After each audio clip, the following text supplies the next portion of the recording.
Kwazin panit ko haraan kalay Tlai kwalaw mo'y zanti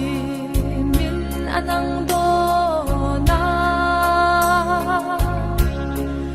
Iswa ansom tlai kwa barpuy turin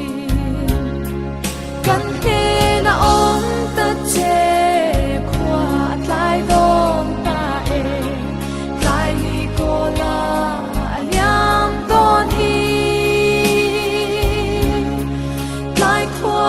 Varza ang emaw dai re ayan Tuni alyang zanti min nang si Som tu tentar ngai lo lal iswatu Bituanan he na tingin na ongpuy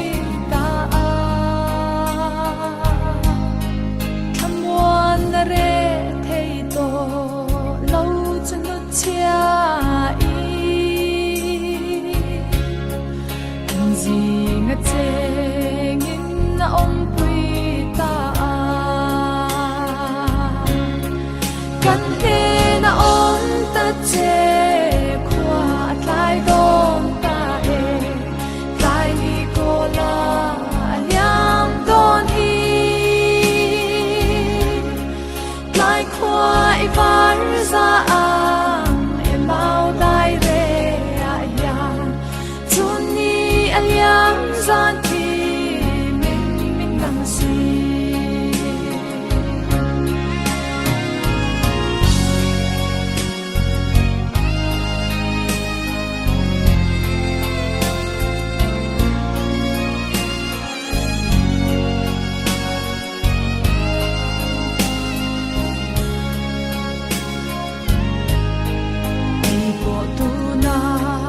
Som chelal isu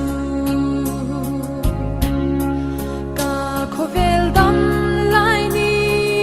atlak pange yani min om puin tlai kwa min var pui vela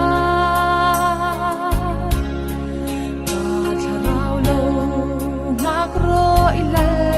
isu Kanhe na om tatse kwa atlai dom tae Tlai ni ko la